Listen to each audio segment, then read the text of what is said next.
Alikho elishona lingenazo ezalo yamkela ke nazi ezihamba phambili namuhla. Inkosi yakwaZuma izikhalele ngebheyili. Umfundisi usolwa ngokudlwengula ephindelela empangeni kanti kwethulwe esezinsiza ezahlukene eShowe. Izindaba ze1 KZN TV uzifundelo siyabonga wakaduma ninabezulu elidume esandlwane siyakhuleka. Inkosi yesizwe sakaNcamalala uSimphiwe Zuma ongumsola wesithathu ecaleni lokubulawa kwekhansela leDA uNhlalayenza Ndlovu uthi abukho ubufakazi obunqala obumvimbela ekutheni inkantolo imdedele ngebheyili. Lokhu ke kuvezwe ummeli wakhe uZuma enkantolo yeMantshi eHowick lapho ke beqhubeka khona isicelo sakhe sebheyili namuhla. uZuma ungumsola wesithathu kuleli icala kanti ke laba abanye abasolwa banquma ungasifaki isicelo sebheyili. uZuma uhamba amanye amacala amathathu okubulala elilodwa empendle amabili eHowick. Ahlehlisiwe womathathu amacala okubulala abhekene nenkosi yesizwe samaNcamalala uSimphiwe Zuma okubalwa elokubulawa kwandonankulu wesizwe samaNcamalala uqala okunye Zuma nekhansela leDA emngeni uNhlalayenza Ndlovu. Bobabili laba bahlobene noZuma. Namuhla enkantolo yaseHowick uZuma ubeqhubeka nesicelo sakhe sebheyili kanti kuleli icala lokubulawa kwaNdlovu uZuma uthi akafuni ukuba izethulo ezenziwe empendle zilethwe kuleli icala laseHowick. uZuma uthi induna uzwelithini ubuthelezi osephenduke ufakazi wombuso kuyena onecala njengoba kungiyena owayedayisa umhlaba njengenduna yena uZuma akathinteki. Uthi ubuthelezi seyacula njengamanje njengoba icala okanye amacala wonke abekwe wona asehoxisiwe. uZuma uthi washaywa ngumphenyi wecala esesitokisini ngakho usemvulele icala. Umbuso uthi kungamampunge lokho uZuma nje ufuna umphenyi wecala asuswe ngoba elokhu evundulula amacala asolwa ngawo. Kulokhu kwamakhalekhukhwini umbuso uthi womngeke ufuna imvume yokuhlola ukuxhumana kwawo lo makhalekhukhwini ngoba uZuma wawuphika ngesikhathi uficwa egumbini lakhe aboshwe kulo yedwa. Uthi umbuso makangazixaki ngawo uZuma. Umndeni wakwaZuma uthi luyinziwa ikeyilo ludaba. Hey danami inzukazi ke ukuphuma kwentombi emgonqweni lokho. Isizwe sikhathazekile kakhulu ngokuboshwa kwenkosi nokungayitholi ibheyili. Sibe futhi sididekile ngempela ukuthi ngabe kwenzekelani ngoba kuthinteka umndeni wakaNdlovu la inkosi ine igazi khona sihlobene nawo kuphinde kube umndeni wakaZuma uqala okunye ungumfowethu naye sihlobene. Asazi ngempela ukuthi ikona kuyikuphi okwenzakalayo. Sesibheka umthetho nje ukuthi kube iwona othatha indawo yawo ukuthi kwenzakalani. Siphazamiseke kakhulu isizwe njengoba inkosi ingekho nje. Kunezinto ezidinga inkosi engabe yazisayina akekho zisayinayo kumile nje akwenzeke lutho. Okhulumela bakwaZuma uthi kuyathusa abakuzwa enkantolo. Sifuni ukuqamba amanga kulezi zinto ezivela le enkantolo. Kuyasethusa kakhulu nathi esikuzwayo ngoba okusididayo kukhomba kubantu abayigazi lethu. Iloko kusidida kakhulu ukuthi inkosi ingakwenza kanjani lokho. Mina ke benginesikhathi esiningi ebengidlala naye inkosi. Akukho ebengingishele kona. Noba kade iyathola ibheyili yaphuma hayi iyahlangula nje impela ethi akukho kuhlangene nayo lo. Ngakho ke asazi lutho sesibheka umthetho kube iwona othatha indawo yawo. iMantshi beyisihlehlisa leli icala ukuze izolungisa isinqumo sayo sebheyili yenkosi. Ezindabeni ze1 KZN TV ngu-Ayanda Dube ngisenkantolo eHowick. Umndeni wentombazanyana eneminyaka eli-15 ubudala wasechibini edlangezwa enyakatho nelikaMthaniya uthi ufuna umfundisi welinye ibandla lamakholwa osolwa ngokudlwengula le ntombazane adingiswe endaweni nomthetho futhi udlala indawo yawo. Lo mfundisi bese kuphela iminyaka emibili enokubeza le ntombazane uboshiweke ngemuva kokuthi ingane itshele umndeni ukuthi yahlukumezeka. Lo mfundisi kulindeleke ukuthi avele kusasa enkantolo yaseMthunzini. Lo mfundisi wafika endaweni elethe inkonzo yetende wagcina ke eseqhubeka nenkonzo waze wathola indawo kwagcina ke sekwakhiwa indlu yesonto yothayela nokuthenga ukuhamba kwesikhathi ke wagcina esakha nendlu abesehlala kuyo nomndeni wakhe. Intombazanyana ibihlala naye umfundisi kanye nenkosikazi yakhe umfundisi ibizobakelelela ngokugada izingane. Inkinga ke iqala umntwana eseshintsha indlela aziphatha ngayo esenolaka nokuyilapho ke bemhlalise phansi khona bomndeni babeke sebembuza ukuthi kwenzakalani nokuyila achaze khona ngokuhlukumezeka kwakhe. Ngimthulise vele mise ngiyambuza ukuthi kwenzakalani still uyakhala ngimthulise vele ngimhake kanjalo vele ngitsheleni ukuthi umfundisi ulala nami ubuthi nayibusi sithule kanjani indaba engaka isikhathi side kanje ngambuza uqale nini wathi kade waqala ngokuthi umfundisi wayekade uyena wayekade elele esofa eqeda clean mbambe emlomeni shuthi usengamemezwa mgumula iphenti then ngiyawaswalala naye. Ngase ngambuza kusisi ukuthi indaba yathi bengakhulumi ngayo lento le ngoba kade ayibuza wathi nobesaba nanokuthi umfundisi wamtshela ukuthi uzobe ebhidliza umuzi wakhe uzobhidliza into lakhe and abantu bamthembile ngokekho futhi umuntu ongamkhulu ngoba nivele unebandla elikhulu. Lo mfundisi wabeke esezivumela ngokwakhe emndenini wengane ukuthi ukwenzile wabesexolisa wacela ke ukukhipha ke imali yenhlawulo engu10,000 rand.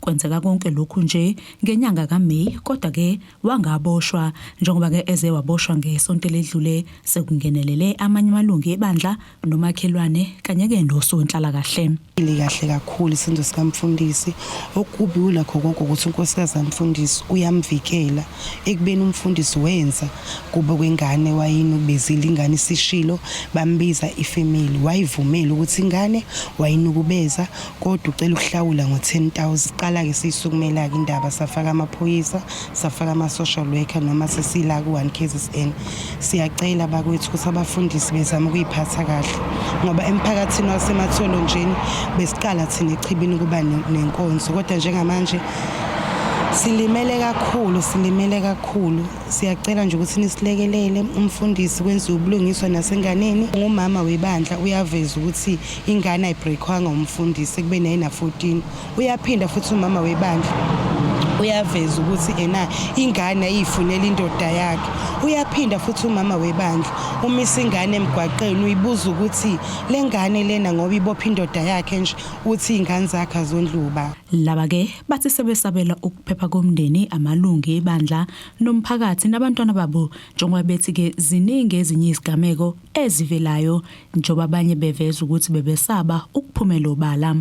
Njengomfundisi besimthemba sonto kuyena sithi cha umfundisi wethu simtholile cha kanti egcineni uzorepa ingane yakhe ingane sothi umshana wakhe kahle ngoba vele uyihlobo naye kwamngoni ingane ihlala naye wayicela kahle ukuthi izobagadela ingane zabo egcineni yena uselala nengane ayiphephile. Ngibona na wonke nje umuntu wakamngoni awuphephile nabanye abangamalungu ebandla bawu2 basho ngamagama umama wakhona ukuthi kunjena nje ibona abenze lento le nabo futhi bayibona bengaphephile ukuthi khona angakwenza umama umfundisi. Kanti ke lamalungu ebandla athazwile ngandlebeni ukuthi lo mfundisi uzama ukulidayisa ke leli sonto laba bathi bafuna ke badingiswe endaweni idliwe nendawo ibuyeleke enkosini njengoba nabo baba nesandla ekwakhiweni kwaleli bandla.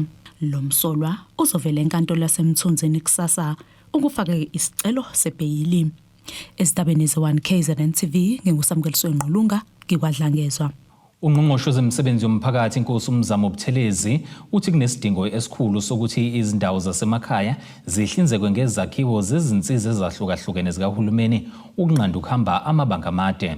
Ekhuluma ngenkathi ehambele ku-Ward 6 kumasipala uMlalazi ushenge uthi isikhungo somphakathi eseshowe nokuyibiyela to Song Center siguqule kakhulu impilo yabantu baseMombeni ngokuletha lonke uhlobo lwezinsiza eduze. Ungqongqoshe wakwa-Public Service uzwelonke inkosi uMzamo Buthelezi uthi usuku lwanamhlanje usuku olumqoka nokuyilapho behambele umphakathi waseMombeni ku-Ward 6 eMlalazi eshowe ngenhloso ukuzohlola isikhungo esihlinzeka ngezinsiza ezahlukahlukene emphakathini ibiyela to Song Service Center. Cha asibonge usuku lwanamhlanje lusuku olumqoka kakhulu ngoba njenge department sizolontsha ke i2 Song Center week la khona ke sisuke sibungaza lama center lana ke asuke ehlanganisa yonke iminyango kahulumeni ukuze kusiwe idingo kubantu kakhulukazi ke emphakathini le ekude namadolobha amakhulu la ama services engafiki khona. Nesibonga kakhulu ukuthi ke lo mcimbi ube muhle ngalendlela nabantu balapha baphuma. Okubaluleke kakhulu ukuthi ke le Two Song Center le ibalekile ngoba ifinasibonelo ezweni Africa yonke lapha esifundazweni kusho ukuthi mningi imkomelo izuza ngenxa yokuphatha kahle kwayo kubasebenzi nomphakathi nje okuyi-embrace ke. uShenge ubese ebonga iqhaza likaNgqongqoshe wezokubusa ngokubambisana nendaba zomdabu esifundazweni KwaZulu-Natal umfundisi uThula Sizwe Buthelezi ngokuzinikela ekudambiseni isimo somphakathi waseMondlo owavuka indlobane washo ukufana nelanga wanqonqisa ingqalasizinda ngomlilo ukhala ngezinsiza. Kulesi sikhathi esikuso sifuna abaholi abafuze yena ukuthi makunenkinga baqambukele real time as he demonstrated in abaqulusi lapho khona bisho imondlo ngenxa ke yokuninga kwabantu akaze ngalindeke noma memezele emaphepheni uvese waya siqu sakhe ukuze ayokhala abantu phansi nokubethembisa ukuthi lokho abakhala ngakho kuzolekeleleka. Lokho kuyalombana ke nomsebenzi namhlanje because we are building a state that is capable, that is ethical and developmental, a state that is responsive to the needs of our people. Khona manjalo umfundisi uButhelezi unikeze ithemba emphakathini waseMlalazi ngodaba oluthinta amanzi oselifana neva enyameni kulo mphakathi.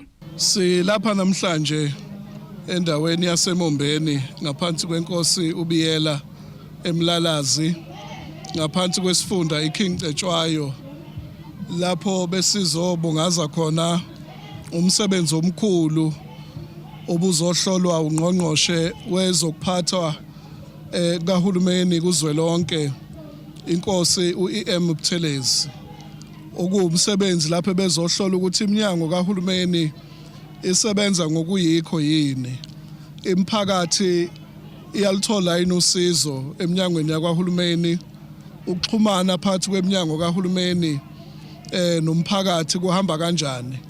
Kube ithuba ke elihle ukuba silalele umphakathi uyikhulumela ikakhulukazi kule ndawo esikuyo kwa Ward 6 amanzi ayaphuma kungakashayi nje uKhisimusi amanzi obese ephuma emagcekeni. Sifisa ke ukhalalisa kakhulu ubaba uMeya uDlamini wesifunda iKing Cetshwayo ngoba inkinga yamanzi isikhalo esigcwele isifundazwe sonke.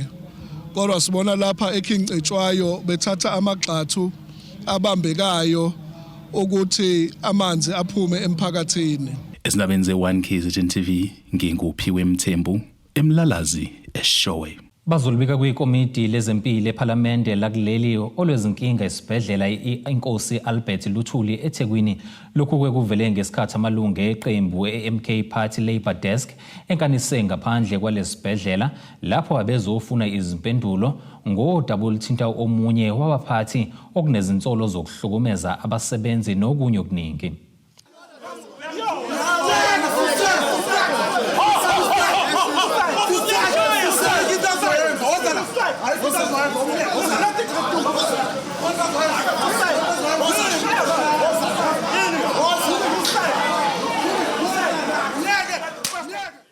Kushode ozogadla phakathi kwamalungu eMK Party Labour Desk nonogada esibhedlela inkosi Albert Luthuli ngesikhathi bezofuna izimpendulo ngesithinta omunye wabaphathi. Bekulo engena ngama complaint kukhulunywa ngayo ukuthi abasebenza ngabaphathi kahle. Akabaphathi kahle abasebenza abaxoshisa abaningi abanyaza abakhiphe la endlini ema hostel la ngaphakathi abanyone esibala eSouth Africa. Masikhuluma ngoDemade sikhuluma ngomuntu waseZambia. Lo muntu uthatha umsebenzi wabantu bala eSouth Africa and ujike abafica ngaphakathi emsebenzini uyabahlukumeza uyabaxosha emsebenzini. Izona izinto lezo ke esizoyilungisa la ngaphakathi. Into esidingayo ke sidinga ukukhuluma neCEO yala ngaphakathi. AbakwaZidlodlo bebekanisile lapho beqhubeka khona lo mbhikisho beqaphe isimo kanti izimoto kufaka phakathi nezizimo eziphuthumayo ziphoqeleke ukusebenzisa olunye uhlangothi ukungena esibhedlela. Laba bathi ke okubakhathaza kakhulu ukuthi ke lo mphathi usebambe lesikhundla isikhathi esingaphezulu kwesivunywe umthetho. post bathi ya-advertiswa kwaze kwayikabili akatholakala umuntu one-nursing ne-PhD lozo kuthiwa akekho umuntu eSouth Africa onalo ma-qualifications. Sifuna kuphuma i-management yesibhedlela isivezele lo ma-proof le uthi ya-advertise kabili ma-post mase seyitshela nabanye abantu abakwi-staff ngaphakathi abaphethe uDemar abafunde ngaphezu kwakhe uDemar. Sifuna nje lozo zinto isichasela ukuthi wayenza lezi zinto lezi esikhathini samanje. Uzokhumbula ukuthi lezi inyanga ezidlule bekumasho odokotela bemashela eMaritzburg eNatal bebemasho odokotela basesiqedile ukufunda sesikwenze konke sekumele sisebenze uhulumeni akabaqashile odokotela base South Africa. Kodwa iyasikhathaza lento ukuthi kuqashwa abantu bangaphandle bengakaqashwa abantu base South Africa. Ilungu laleli qembu eParliament lidaluleke ukuthi lolu daba bazolibika ekomidini lezempilo eParliament lakuleli. Zokwenza ama reports afanele. This matter will really get to be reported to the portfolio committee aka health as well as the employment and labor portfolio committee. And now we get into engahlenzeka ukuthi sizokwazi ukumbiza lo mapholoba ogolozayo azovela eParliament azozthethelela ukuthi kungani evimba amalunga eParliament ukuthi azobona isibhedlela ngoba phela imali zabantu bakithi lezi ezisetshenziswa la.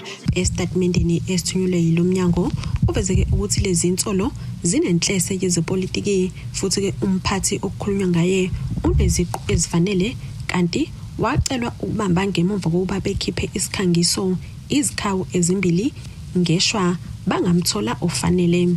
Ezindabeni ze-One KZN TV kubika uNtomkhona Mbobo eThekwini. Ake sihlabene nali ikhefu sihlangabeze nezinye futhi masibuya.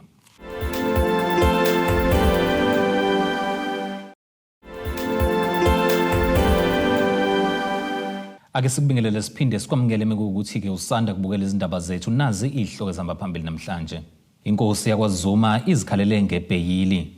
Umfundisi usolwa ngokudlwengula ephindelela empangeni kanti kwethulwe esezinsiza ezahlukene eShowe. Umhlazi wezepolitiki ozimele uDokotela uZakhele Shamase ugxeka isinqumo senkantolo yomthethosisekelo sokuthi ke abesilisa sebezoba nelungelo lokushintsha isibongo uma sebeganiwe babize isibongo senkosikazi. UShamase uthi lo mthetho uphambene kakhulu namasiko esintu kanti ke futhi bayaphawula bakuleli ngalolu daba. Inkantolo ikhipha isinqumo sokuthi ingxenye engaphansi kwesigaba 26 somthetho wokubhaliswa kokuzalwa nokufa kwabantu siyaphambana nomthetho sisekelo wezwe. Sinyathela ilungelo lamadoda lokuba ekwazi ukushintshela ezibongweni zamakhosikazi awo. Kanjalo futhi nelungelo losifazane liyanyathelela ngokuthi indoda yakhe ingakwazi ukushintshela esibongweni sakuboke kwakhe owesifazane. Amalungu omphakathi aphawulile ngololu daba athi ke awavumelane ke nalomthetho. Mina ngomunye umuntu wesifazane akungiphathi kahle umthetho mangithiwe mawuqhamuka kuthiwa ena indoda ayishintshi isibiza isibongo somuntu wesifazane. Akungiphathanga kahle ngoba phela sikholele ekutheni thina amadoda afanele kube yiwona awandisa imizi. Umuntu wesifazane ukwazi kanjani ukwandisa umuzi mase mina ngingowashandu ngithi indoda yakwaDube ayiphiqale phansi futhi iphinde isibongo biza isibongo sami. Ikakhulukazi futhi la esikhathini samanje abantu besifazane baningi kakhulu. Sikholele ekutheni thina afanele ehambe yogana kwaDube umuntu wesifazane ukuze bande phela andise umuzi wakwaDube. Uma esekumuntu wesifazane ezoba indoda ibengizobe ngeyakwashandu ke manje. Kushuthi umuzi wakwaDube phela manje usufile. Ukuqhamuka lomthetho nje uzoshaya la South Africa thina sibona ukuthi uzobulala nje isizwe uzobulala ukwanda kumuzi. Thina sikhosaza ukuthi thina njengoba ngingowashandu nje mina fanele ngiyogana kwaNtuli fanele ngiyogana kwaButhelezi ngigane noMamthembu ngigane noMantshingile ukuze kwanda ubuzwe ba South Africa. Njengamanje nje indoda sekuthiwa ibe yodwa izogana mina shuthi sekukufa komuzi phela lokho kufa kwesizwe sakithi thina abantu abamnyama angivumelana nalo mthetho. Ngokwami mina engikwaziyo ngazi ukuthi mina umuntu wesifazane mangabe eshada nalowo muntu esilisa loyo umthetho uthi kena isibongo lesi amade uhadebe mhlawumbe ke ezoshada kwamanzini fanele athathe isibongo sakwamanzini mase ethelwe ngenyongo seyifakela ekhaya akukho okunye okushintshile lapho nje kunjalo nje. Umhlazi wezepolitiki ozimele uDokotela Zakhele Shamase uthi lo mthetho uphambana ke namasiko. Ukathina njengama-Afrika ukuthi kube khona into njengaleyo amanye amazwi kuthiwa kuyahlola ukuthi ngathiwa mina njengoShamase sengathatha isibongo sikaMadlamini noma isibongo sikaMaphumulo noma isibongo sikaXulu amakhosikazi bese kuthiwa singaba uXulu ngibe uMaphumulo ube uDlamini ngeke yenzeke into njengaleyo eAfrika noma lapha kwaZulu noma kuthiwa yenzeka labo phela kusho sebelahla usiko lwabo ngiqale ngokuthi ngeke kwenzeke ngisho ngoba siyawazi amasiko amaZulu siyawazi amasiko aseAfrika alikho ngisho nelilodwa izwe ngisho nala nakhona entshonalanga alikho izwe la kuthiwa indoda ithatha isibongo sikankosikazi nothani lesibasitshela ukuthi liphi izwe elisho njalo. Uthi okumangazayo lo mthetho ushawa nje akaze kuqhunyana namalungu omphakathi ukuzwa kwezimvo zawo. Abantu baningi bakhuluma balidingida lolu daba esikholwa ukuthi angeke mhlambe kuze kufike eParliament uthi limukele njengento ekhona ngempela for bonke abantu baseNingizimu Afrika kungazange kuxhunywane nabantu okwenza ukuthi kube khona umsele ukuthi kugxekwe yonke imithetho ekhona eNingizimu Afrika njengoba beshila ama political parties athi iRoman Dutch law ayishintshwe ngoba iza nento eziningi iyo ke lemkhuba ekhona ke eza neRoman Dutch law eshiwa ngabathile abathi awushintshwe ngoba chaza ukuthi sekhona erosion of culture, erosion of what we believe in, sekhona nokuphuma kusiko impilo. Ngesikhathi ijaji lenkantolo umehluleli Leon lethula isinqumo lithe iParliament kuzofanele likhethe ukuthi ke liyaqhubela ke lo mthetho noma lishaya umusha. iParliament enikezwe ilenkantolo iminyaka emibili kuba ke lilungise ke lelo phutha. Emva kwalokho amadoda abesekwazi ukushintsha izibongo ngokusemthethweni. Ezindabeni ze1 KZN TV kuba iNkosi Mthembu eMpangeni. Umnikazi weqembu lebhola likanobhutshuzwayo Maqonqo City laseMaqonqo uSiyabonga B Ndlovu uthi leli qembu baningi abadlali eselibakhiqizile kanye nabaqeqeshi nokuyizifiso zalo. Ekhuluma nabezindaba uNdlovu udlulise ukubonga ngokwesekwa kwaleli qembu njengoba belethula isizini entsha. Iqembu likanobhutshuzwayo iMaqonqo City elinye lamaqembu agijime esigabeni eziphansi zebhola likanobhutshuzwayo ngaphansi kwesifunda seSafa uMgungundlovu. Leli qembu lethule izinhlelo zalo ngaphambi kokuba kuqale isizini entsha. Umnikazi waleli qembu nophinda bomqeqeshi uSiyabonga B Ndlovu udlulisa ukubonga ngokwesekwa kwaleli qembu njengoba laziwa ezindaweni eziningi. iMaqonqo City ke iyithimu esiyaziwa kakhulu iKZN yonke even nangaphandle kwaseKZN ngamagalelo ayo ewenzayo ama-tournament ewadlalayo amakhulu abadlali sibakhiqizile abanenhlonipho nanomlaphi la befika khona. Sithi nje namhlanje sicela ukubonga kakhulu, sibonga isupporter wonke umuntu okwazile ukuthi afike namhlanje azoba nathi. Leli qembu selikhiqize inqwaba yabadlali kanye nabaqeqeshi kanjalo nenhlangano engamele ibhola iSafa ngaphansi kwesifunda uMgungundlovu izwakalisa ukujabula nethemba lokwenza kahle kwaleli qembu njengoba kuzoqala isizini. Saqala ngomlungisi Mazibuko okuyena owaqala la kweMaqonqo City ukuphuma Young Killers. Namhlanje ucoach goalkeeper kwiHeberi ku Motsepe Foundation. Sinomvuse Ndlovu owayela kuMaqonqo City owahamba naye eya kwiSuperSport ngokukhula ke namhlanje ucoach becoach under 13 weTS Galaxy but use assistant coach.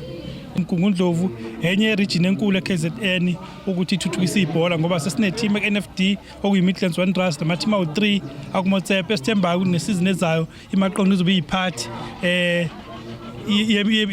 nayo ukuthi ingene kuMotsepe nje nesidwiki kuqalwa siqalisa nje imidlalo yeNedbank Cup. Abaholi bomphakathi okuyikhansela lendawo kanjalo nemeya balichome uphaphele gwalagwala leli qembu ngokuhlanganisa intsha ukuze ingakwazi ukungena ezidakamizweni. Sizogqugquzela abadlali siphinde sibonge nocoach uB ngokuthi asungule le team ezokwazi ukuthi inqande nokudliwa kwedakamizwa abafana kube khona izinto abazozenza bazi ukuthi kufanele baye groundini. Simisela ukuthi isupporte kakhulu i-team iqhubeke phambili. Asigcini nje ngokubuka impumelelo noma umsebenzi umuntu akawenzayo.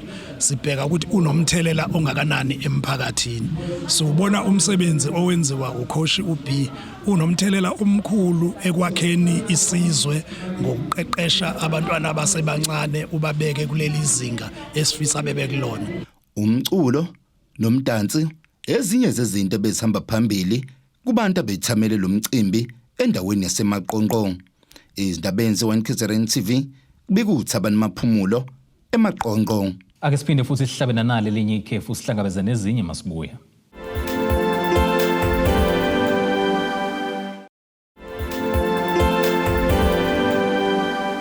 Sekubingelela sekwamukela ukuthi usanda kubukela izindaba zethu nazi ihloko zihamba phambili namhlanje. Inkosi yakwaZuma izikhalele ngebheyili. Umfundisi usolwa ngokudlwengula ephindelela empangeni kanti kwethulwe esezinsiza ezahlukene eShowe. Kuleli qophela ke singene sijule engosini yezomnotho. Irandi lakuleli u17.34 uma liqhathaniswa nedola laseMelika libe u23.55 uma liqhathaniswa nopondo waseBrithani liphinde libe u20.35 uma liqhathaniswa neeuro laseYurophu. Igolide ke lona lingu$3,644.94 i-ounce kuthuwelo ngahluziwe ube u$66.99 umphongolo. Ake sikubhekele nje engosini yezimidlalo. Umshuba wama-Proteas ayabonga Khaka ukubeke kwacaca ukuthi iqembu lizimisela ukwenza into elingakaze liyenze ukunqoba indebe yomhlaba. Lo mdlali osedlale imiqhudelwano eminingi neqembu lesizwe ungomunye-ke wabaqokwe umqeqeshi uMandla Mashimbi ukuba bayomela izwe endebeni yomhlaba yama-One Day International okwama-OD ngamafuphi ezobanjelwa e-India nase-Sri Lanka ngomhla zingama-30 kwephezulu kuya-ke zimbili kulwezi. uKhaka uneminyaka engama-33 ubudala wayekhona-ke ngesikhathi iqembu lakuleli lifinyelela kweyandulela owamanqamu kulo mqhudelwano ngonyaka-ke u-2017 kanjalo nangonyaka u-2022 la nqotshwa yi-England ekuyona-ke yombili. Uthe izinhlungu-ke zokukhishwa sebeseduze nomdlalo-ke wamanqamu bazozishintsha-ke baziphendule izifundo ezizobasiza kulo mqhudelwano. Kuleli qophela-ke sibhekelene nasi isimo sezulu esingalindeleka.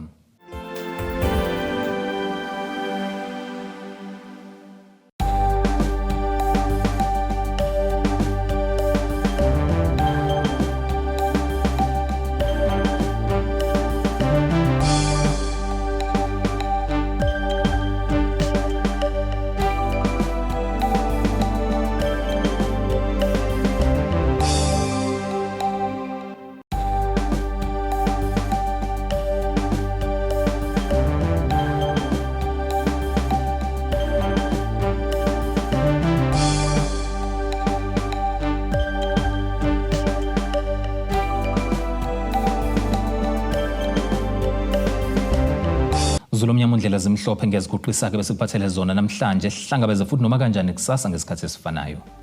Abethuli bethu bezindaba baxhaswe ithuliz Bayview Bridal. Ungabashayela kulezi zinombolo ezivelile